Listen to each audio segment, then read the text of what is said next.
And this is a chart that I think says in another way what he so profoundly provided us today. This chart to me represents beautiful, educated, moneyed black people all over America. It could represent black organizations, it could represent black churches, it could represent black social and civic organizations. And what you will notice about these beautiful black people all over America is that everybody is doing their own thing, caught up in a Eurocentric value of rugged individualism, having forgotten that it takes a village to raise a child. There is no power here, brothers and sisters. There is no power here. Power is most effective concentrated. You can take a 55-gallon drum of water, spill it over, it will disperse, find its own level, and eventually evaporate. You can take that same 55-gallon drum of water, put it under pressure, put a lid on it, put a hose in it, put a nozzle on the end of that hose, and it can cut concrete. There is no power with us being disconnected. See, there's nothing wrong with dispersion. I live in Cleveland, you live in Atlanta. We have folk in the Caribbean, we have folk in Africa. That's dispersion. That's okay, but we do not have to be disconnected. We are a disconnected people. We are powerless in disconnection. This is where all the power is. You see? This is where all the power is. Whether you are at the center of your own network or part of someone else's network, this is where the power is. There's a beautiful African proverb that says, when spiders unite, they can tie up a lion. When we connect, because we are disconnected, we're disconnected from those of like mind. We're disconnected from the best practices in our community. I don't care what it is that you want to do, what profession you want to engage in, what business you want to get into. I can introduce you to brothers and sisters all over America they are doing it to death. You just don't know who they are. You are disconnected from them. There is no power in disconnection. Okay? When we connect, we prevent interlopers from coming into our communities and taking and destroying at will. All right, George. Try to open up the Booker T. Washington delicatessen in Chinatown and see what happens. So we must connect. We must connect the dots. That must be the movement for our people in the 21st century. We need a lot of us doing a little instead of a few of us doing a lot. We need to get together to get ahead. That is why we must network.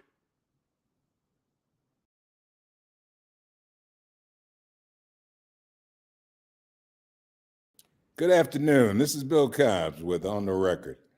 You know, the reason I wanted to start the show today with that particular video is to help you to understand that we are a disconnected people.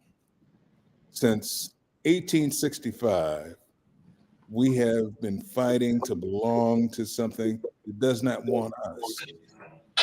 You know, we watched the passage of the 13th and the 14th and the 15th Amendments, and those were the things that were supposed to set us free, that were supposed to make us equal, that were supposed to make us a part of America. But yet, to this day, we are still coping. We're coping because we are not a part of this thing that we so long to be part of. We're coping because we don't know how to connect. We don't know how to join. We don't know how to become part of a cooperative. So today we're going to talk about why it is time to move beyond coping to actually doing and getting something done. You know, there's a book that I recently read. It's called The White Wall. And The White Wall is about how big finance bankrupts the Black community. Now, it's interesting. We allow the interlopers to come in and to bankrupt our community, but we're afraid to come together to create opportunities that will allow all of our people to prosper and to grow. You know, I want you to think about this for a second. I want you to really stop and think about the fact that since 1865, we have been in a coping circle. We have tried to figure out how we're going to be included in something that, for the most part, doesn't want us, doesn't see any value in us, doesn't want to open itself to our presence or influence. And coping can make you accept things that aren't good for you. And we've accepted them. You know, how many times since 1865 have we had civil rights legislation? And who among us is capable of saying that civil rights legislation that has been written time and time and time again has benefited our community? It's not designed to benefit our community. It's designed to appease you and to make you think something is happening when it really isn't. So if we're going to be serious about moving forward, about prospering, about doing the things that will allow us to see the land of milk and honey, it's only going to happen if we do it ourselves. Because if we continue to wait for someone else to do it, for someone else to give us what they owe us, it will never happen. It will never happen. You know, I recently read a story about a California family who had a beachfront piece of property that was taken from them in the early 1900s. And that property was recently returned to them. And when it was returned, the new owners, who were descendants of the people who originally bought the property, decided that the best thing they could do was to sell that property. That's a coping mechanism. That's what you do when you don't know any better. That's what you do when you don't recognize the value of ownership. And there were many excuses given for why they sold, one being the fact that, you know, they couldn't afford the taxes. Well, you now have an asset that you didn't have before that you can make use of. So I don't buy the notion that you couldn't afford to keep it. What I do believe is that you fell into that white Eurocentric value system that says, I'm gonna get mine, I'm not gonna worry about anything else. And you took a few shekels for what was historically yours. And until we recognize that our strength will come from uniting and becoming a part of a bigger whole, we will never, ever, ever recognize the greatness of us as a people. Now, since I told you about the white wall, let me share a few things with you about what this book talks about. The white wall really talks about how blacks and other people of color have traditionally been exploited by the financial communities that they do business with. When you go to the bank to get a loan, you pay a higher interest rate. When you go to the bank to borrow the money for a car, you pay a higher interest rate. You continue to do business with people whose only mission in life is to make life harder for you. That's because you only think in terms of coping. You don't think in terms of getting in a position where you make mistakes. Now, uh, one of the things that I want you to think about is that black home ownership has not really changed significantly in the last 50 years. The same percentage of black folks who owned homes 50 years ago are the people who own homes today. We haven't increased that percentage while significantly, while other ethnic groups have. And it's because we don't recognize the value of owning our own. We don't recognize the value as a community of building a solid foundation. So books like The White Wall, we have to read and understand how the game is played so the game doesn't get played on us. We are so used to struggling that we accept struggling as a badge of courage. And what it really is, more than anything else, is a badge of ignorance. And we've got to pull ourselves out of that ignorance and become the masters of our own fate. Uh, I talked to you a little bit last week about the importance of putting together community cooperatives. Community cooperatives aren't designed to make sure that, a handful of people get rich. What they're designed for is to make sure that the community as a whole has an opportunity to prosper and grow. Because here's the thing that we don't pay attention to.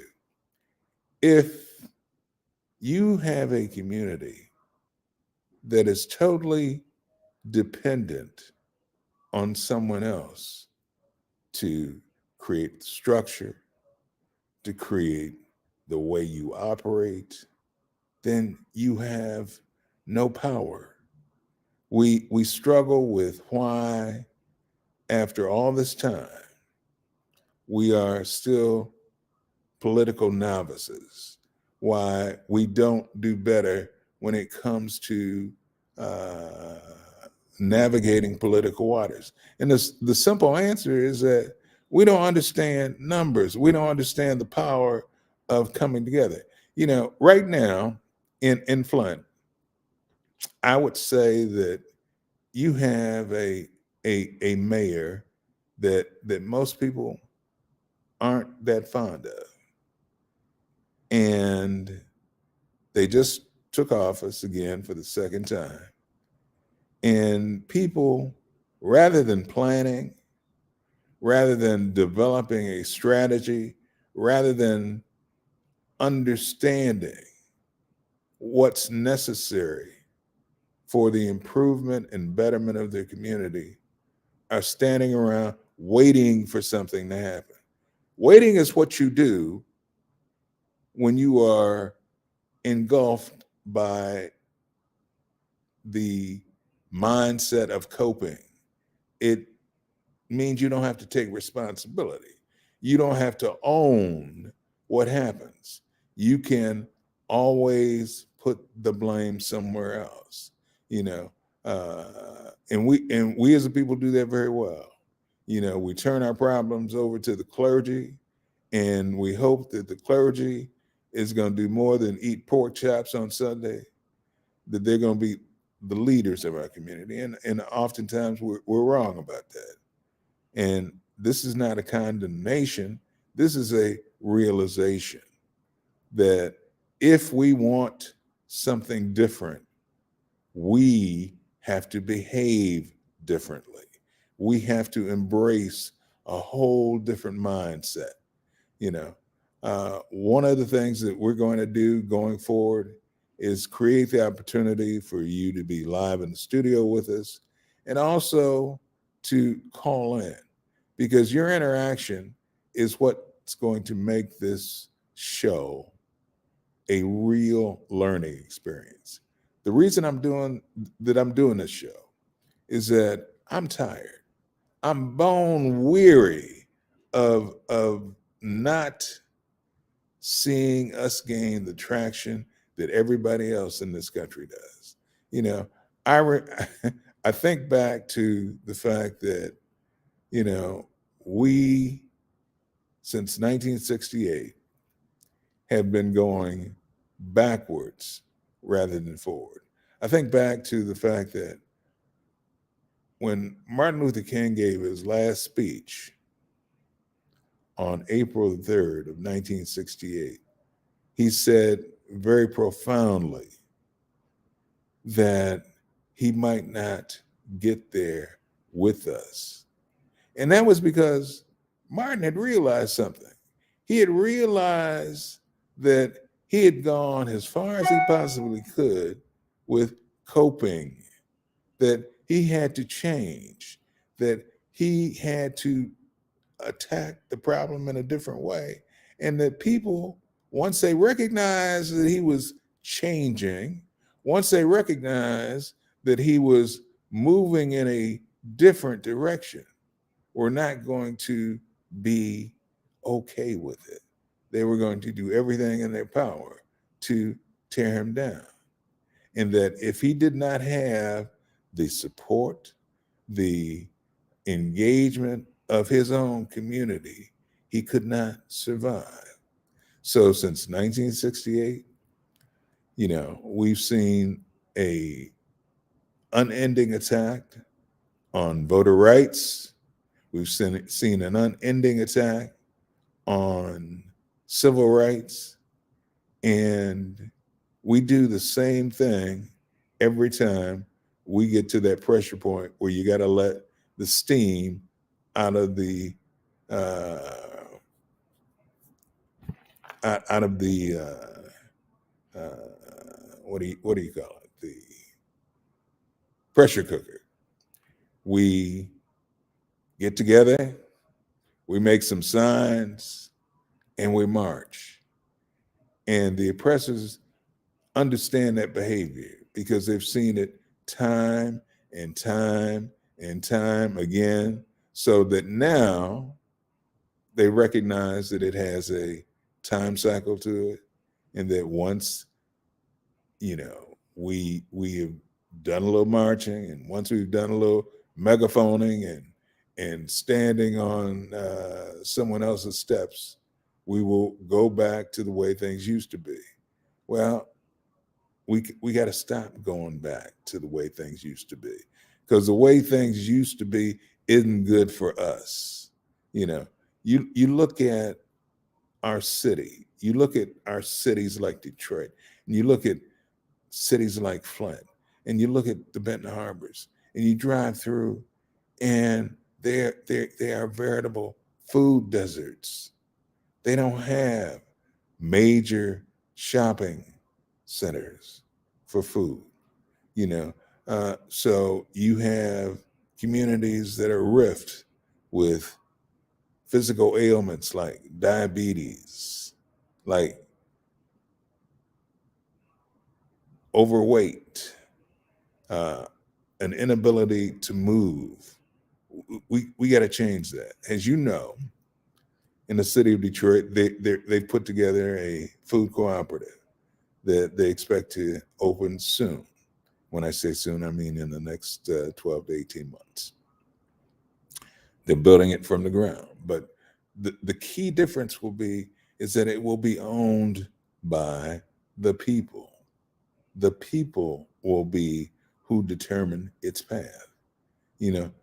And the only way that that happens is that we stop coping, we stop becoming rigid individualists, and we recognize that our strength is in uniting, that the only power you gain is from being able to muster people of a like mind and a like thought process to get things done. Um, if the city of Flint really wants a different kind of leadership come the next election, they need to be working on it now. They need to be identifying who, what, when, where, and how they're going to make it happen. Because if they don't, the powers that be will continue to feed you the same kind of slop that they're feeding you right now, because they know you can't do anything about it, because they know you won't unite. They know you will not fight back. You will continue to cope. And as long as you cope, they can do anything that they want to when they feel like it. You are the determiner of how things turn out. I was talking to a young man the other night who was extremely, extremely frustrated and frankly scared, because he found himself in a situation that he didn't know how he was going to handle. As you know, the Fed has increased interest rates 9 times since the beginning of 2022.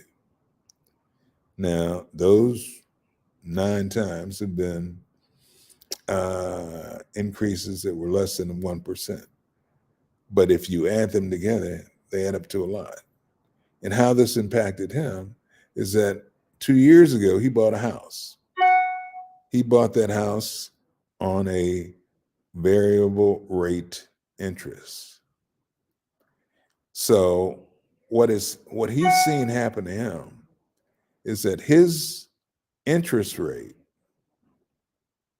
has increased to the point where his loan servicing costs are twice what they were when he took out the mortgage. Now, most people can't absorb that kind of hit. So effectively, what you have happening is someone who wanted to be a homeowner being forced out and being forced to live in someone else's property for X amount of dollars every month with no real wealth accumulation being established for them or for their families. And see, in America, your home, for most people, represents the biggest portion of your individual wealth. So if you don't have a home, if you can't afford to purchase a home, you're literally up the creek without a paddle, going nowhere fast. So we spend a lot of time talking about the wealth gap between white folks and black folks. And a large portion of that wealth gap is made up of the difference between black folks owning their homes and white folks owning their homes. We have got to recognize that home ownership is a gateway to building community. That without it, we are in a place where we can't begin to move groups of people forward at the rate we would like to see it happening.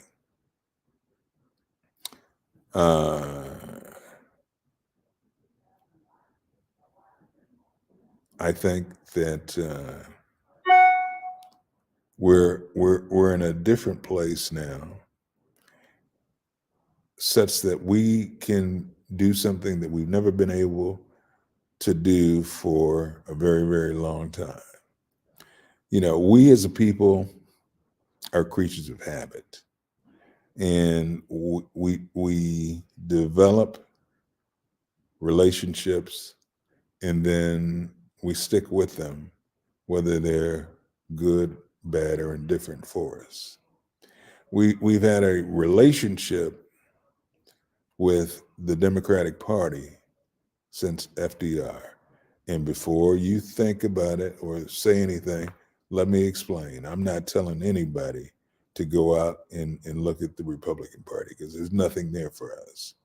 But if we're going to be a part of the Democratic political machine, then we should also see some benefit from that. You know,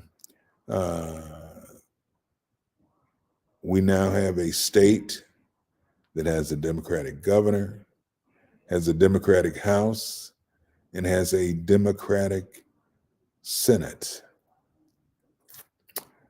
I'm not content to wait for them to do the right thing. See, a proactive governor, a proactive Senate, a proactive House would be at work right now doing everything it could to overturn right to work in Michigan. They'd be doing everything that they could to roll back the income taxes that retirees are forced to pay. They would recognize that people, particularly in our community, are penalized by those things. They're forced to struggle even more than they do under normal circumstances. I remember Flint. I remember Flint before the water crisis, and I remember Flint after the water crisis. I remember the fact that in 2018, Governor Whitmer said that were she elected, she would do everything in her power to fix Flint. Well, that hadn't happened. And the mayor has not demanded that it happen. So, like I tell you every single day, you got to think. You've got to pay attention. And you got to be walking around with your eyes wide open. Doesn't do you a bit of good to fall in line with the party rhetoric if you get nothing from it. And it's time for us to get something from it. You got folks who posture and deliver nothing. I would tell you that the person who leads the Michigan Democratic Black Caucus, for the most part, is worthless. I mean, you've got a state that has 83 precincts in it. And of those 83 counties and precincts, what organization has the Michigan Democratic Black Caucus done to tie them together to make sure that they form the kind of network that you saw, that you heard about in the intro to today's show? You know, it's all well and good to want to be the leader, but if you aren't leading, if you aren't taking the opportunity to move people forward in a positive direction, then you have no value. You don't deserve to be a leader. The Democratic Party of Michigan doesn't deserve your loyalty. You know, it's got to be a situation where there's benefit for everyone. And right now, that benefit doesn't exist. So you got to do something different than you're doing now. You know, we pay some of the highest insurance rates for cars in the country. And for years, you heard people say that it was a result of our no-fault insurance laws and the fact that we had higher vehicle theft rates. That's just not true. What is true is that the insurance companies have found a way to leverage the people in our legislative body and Senate to do their business, to be the ones who implement their plan. They're not implementing a plan for you. Think about this. Just think about it. And ask yourself, why do people go into politics? And I submit to you that they do it for one of two reasons. They do it because they care about the people in their community and they want to serve them. Or they do it because they care about what's in their pocket and how they're going to change things for the better for themselves. Now, you don't have to believe me. All you got to do is look around.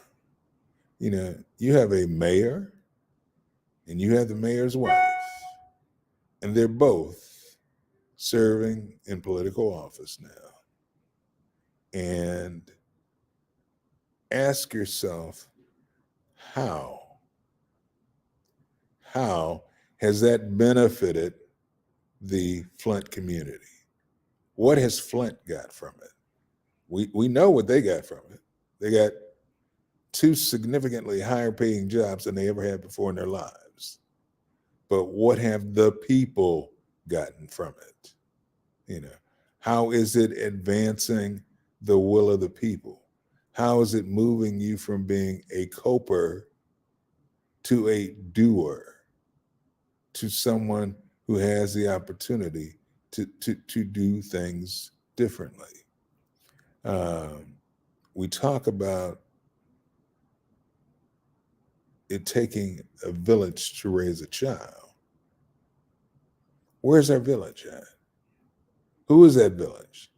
Now, there are going to be people that are sitting out there and they're going to say, well, you know, that the village is the church. The church is doing it. And you know, I don't want to be disrespectful. I don't want to be critical.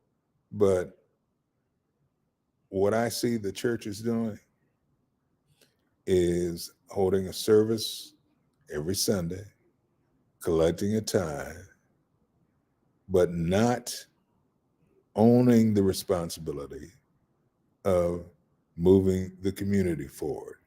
And frankly, that's got to change. It's got to stop. It's got to get better. You know, recently we saw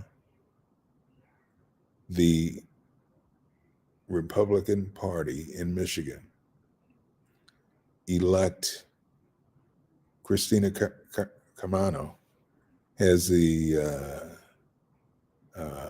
leader of the Republican Party in Michigan. And I'm sure that some people laughed and they said, well, that's okay. There's no impact for us. And that's what you do when you cope. You laugh. You take things that are serious and you make them unserious because that's your way of dealing with them. But here's a woman who has forgotten who and what she is and has become public enemy for your community. And if she ran for office once, she's going to do it again.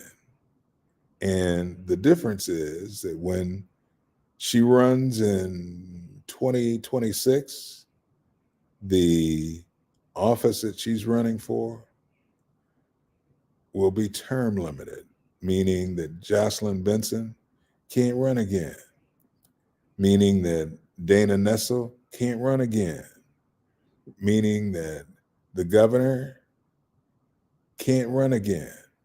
So it'll be a different group of folks that the Republicans are going up against. And without a plan, without a strategy, without a mechanism for making sure that we control, that we exercise the power available to us, we will once again find ourselves on the losing end of the stick. This doesn't have to happen.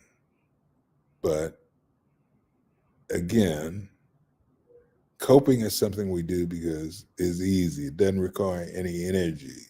It doesn't require any work. You just throw up your hands and say, it's the way it is. It's the way it is because that's the way you allow it to be. Stop coping. Get angry.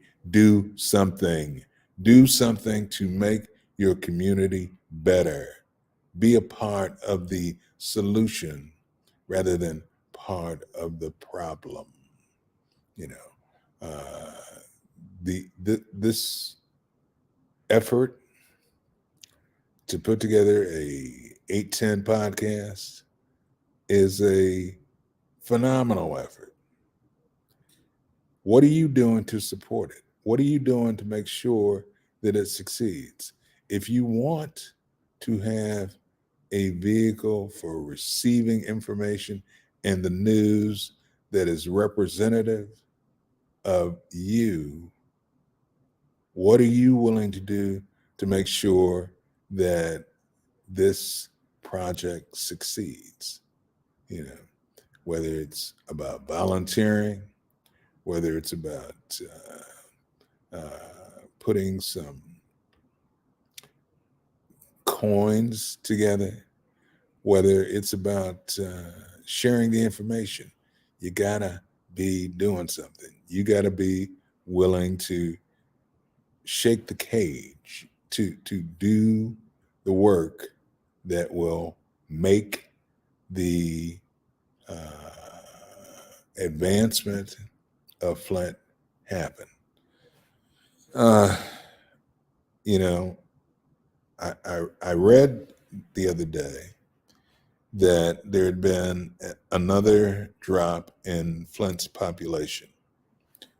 And those drops in population shouldn't be happening now. In fact, you should be seeing population increase because Michigan is going to be the next opportunity zone in Michigan. It's going to be the place where people want to live, where people want to work, where people want to have their homes, because Michigan is where the water is, and water is life. Water is life. You know, no city, no Flint, no Benton Harbor should be experiencing water problems with the water resources that we have. So we've got to become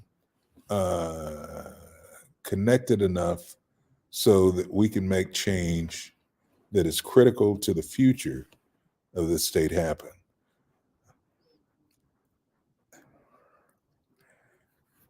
Hey, Jamie? Jamie, are you there? Did he ask me? Yeah, I'm right here. There's something going on. I need to pull away for about 30 seconds. I'll be right back. Okay. Oh,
Okay, I'm back. Forgive me for that. There was someone at my door who was very persistent. So I had to go see what was going on.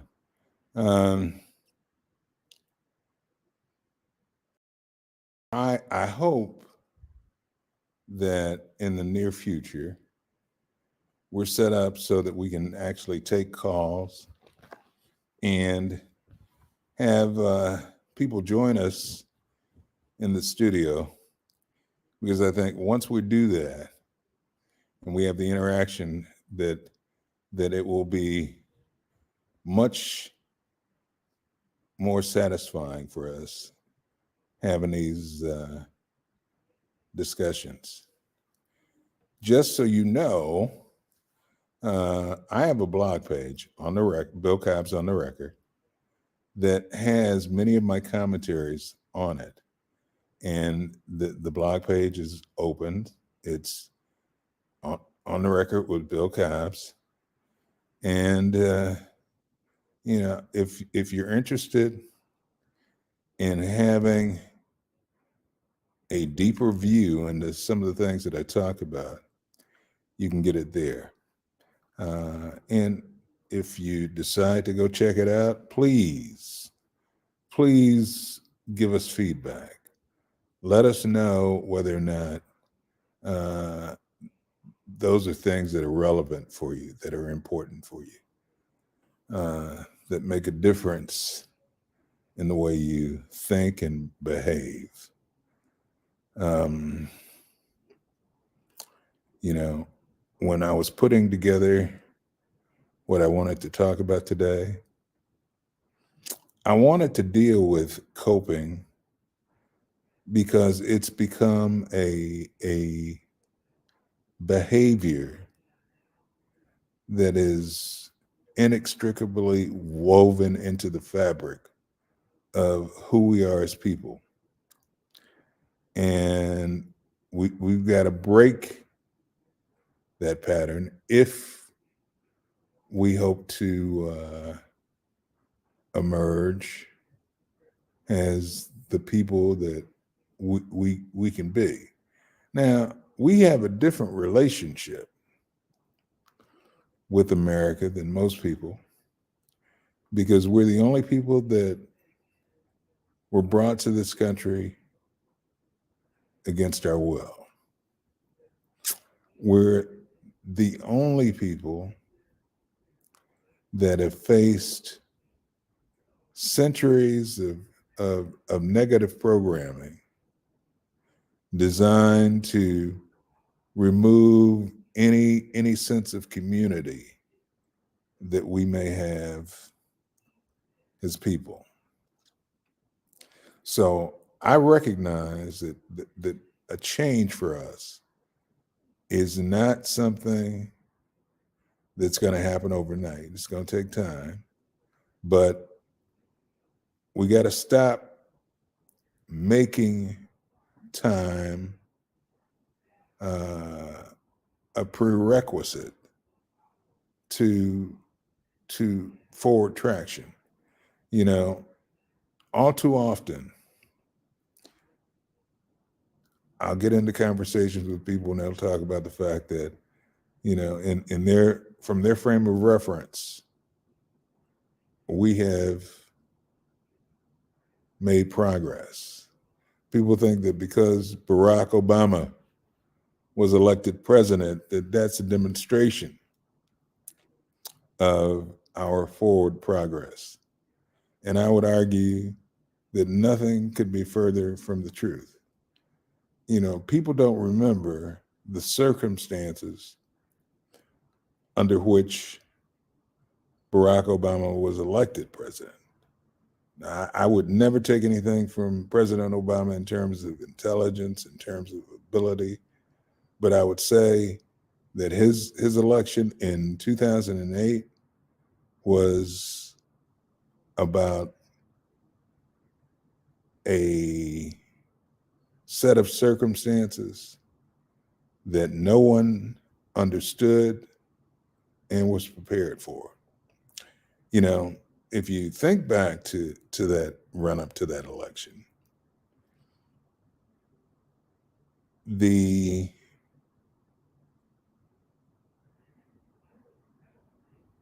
presumption that John McCain could beat him was very strong. And it remained strong until about 7 weeks before the election, when Wall Street imploded. And part of the realization that happened was that McCain wasn't really connected to what was going on in the real world.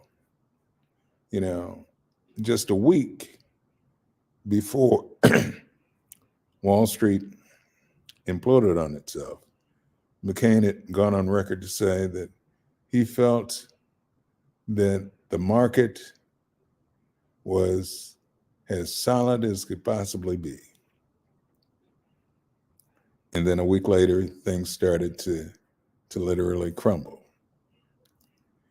And there's no mystery into why they crumbled.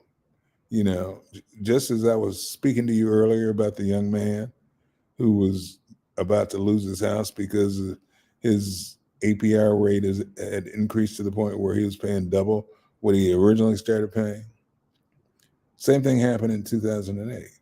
We sold people homes that they couldn't afford on adjustable rate mortgages with the idea that they would always be able to make those payments. And then when rates began to climb and people could no longer meet those obligations, the housing market crashed, and it looked like all of Wall Street was going to come falling down around it. And people looked at McCain and they looked at Sarah Palin, and they knew that those two could never fix the problem. And one thing about America, whether it's political America, whether it's corporate America, is that I've been around long enough to know that when there's a problem, when it looks like things are going to crash, they will always find what they believe is a fall guy. So my contention is that rather than America becoming a colorblind country, America decided that it was going to, allow Barack Obama to become the fall guy for something that he didn't create. And then when he managed to pull the country back from the brink of the abyss, the true nature of people began to come out.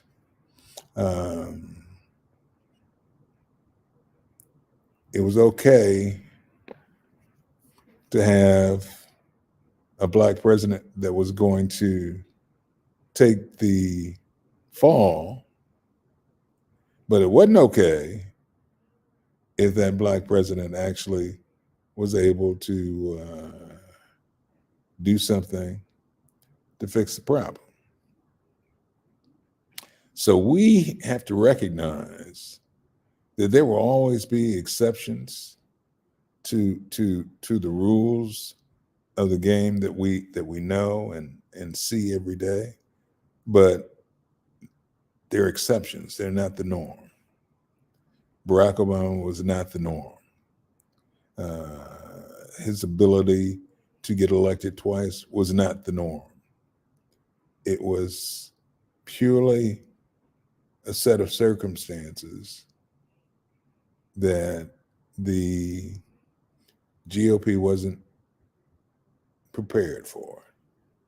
And if you look at the state of the GOP now, it is probably even more erratic in terms of the posture and direction that it wants to take. So we've got to get our act together and make sure that we are connected, that we have the same interest, and that we are prepared to take the power